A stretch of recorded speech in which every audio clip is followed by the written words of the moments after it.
नमस्कार, कैसे हैं आप सब? स्वागत है आपका धर्मा टेल्स पर। भारत एक रहस्यों की धरती रहा है, जहां अनगिनत अनसुलझे रहस्य आज भी दुनिया से अनजान हैं। तो आज एक ऐसे ही रहस्य से आपको रूबरू कराते हैं। बात है सन 2013 की, जब रुपया डॉलर के मुकाबले गिरता ही जा रहा था। उस समय की मनमोहन सरकार को उनके ही सरकार के एक मंत्री ने एक साधु के बारे में बताया, जिनके बारे में सुनने में आ रहा था कि उन्हें एक खजाने के बारे में पता है, और वो खजाना लगभग 1000 टन के आसपास है। और अगर इतना सोना तत्कालीन सरकार को मिल जाता है तो डूबते को कुछ सहारा हो जाएगा। ऐसा सोचकर सरकार ने फैसला लिया उनसे बात करने का और उनसे मिलने का। तो हम बात कर रहे हैं सोबम सरकार की, जिनके बारे में कहा जाता है कि वे बहुत कम लोगों से मिलते जुलते थे और भीड़ भाड़ से अपने आप को दूर ही रखते थे। सोबम सरकार को रहस्यमयी साधु माना जाता है। कहते हैं कि सोबम सरकार को 11 साल की उम्र में वैराग्य प्राप्त हो गया था। सोबम सरकार ने गांव के लोगों के लिए कई तरह के जनहित के काम किए। यही वजह है कि गांव वाले भी उन्हें भगवान की तरह मानते थे। सोबम सरकार भगवान राम और हनुमान जी के बहुत बड़े भक्त थे। उन्होंने कई मंदिर भगवान राम और हनुमान जी के बनवाए। काफ़ी समय पहले शिवाली थाना के आसपास सिंचाई के लिए पानी नहीं था। ज़्यादातर लोग बारिश के पानी पर निर्भर रहते थे। इसी वजह से उसके आसपास की सारी ज़मीन बंजर होने लगी थी। सोबम सरकार से लोगों की ये परेशानी देखी नहीं गई। उन्होंने लगभग सन 2000 में बिना किसी सरकार की मदद के अपने बलबूते एक पब्लिक कैनाल परियोजना द्वारा 40 गांवों में पानी पहुंचाने की व्यवस्था की।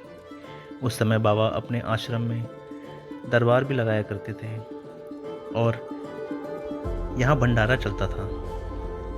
इन्हीं कारणों से उनकी ख्याति दूर दूर तक फैलने लगी। लोग कानपुर जाने और आने वाली हर ट्रेन पर उनका नाम लिखने लगे और उनके नाम के आगे सरकार उसी समय से लगाया जाने लगा। उनकी इसी ख्याति से उस समय की मायावती सरकार भी परेशान रहती थी। उन्हें लगता था कि इतना पैसा कहाँ से आ रहा है, कैसे बाबा दिन रात भंडारा और लोगों की सेवा कर पा रहे हैं। ये सब सोच के उन्होंने आश्रम में आयकर विभाग का एक छापा डलवाया, पर उस छापे से उन्हें कुछ भी प्राप्त नहीं हुआ। कुछ समय बाद मायावती खुद बाबा से मिलने आश्रम आई। उन्होंने पूछा कि ये सब आप कैसे कर पाते हैं, कैसे आपके पास इतना पैसा आता है। तो बाबा मुस्कुराए और उन्होंने आश्रम का एक कमरा दिखाया, जहाँ खजाना और रुपए मायावती को दिखाई दिए।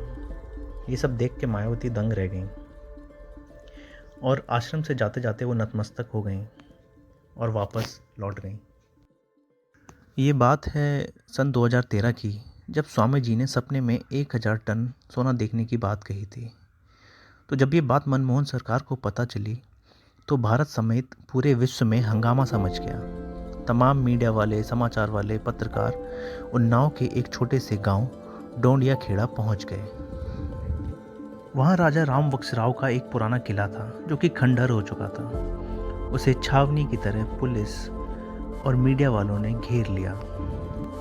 कई बार पहले भी लोगों ने यहाँ सिक्के मिलने की बात कही थी। कहते हैं चंद्रगुप्त मौर्य के काल में ये किला पांचाल प्रांत का हिस्सा हुआ करता था। खुदाई कराने से पहले बाबा जी ने अपनी कुछ शर्तें सरकार के सामने रखी। बाबा जी का कहना था कि खुदाई उनके अनुसार जेसीबी के द्वारा कराई जाए और उसमें जो भी खजाना मिले उसका एक हिस्सा आसपास के क्षेत्र के फायदे के लिए दान किया जाए।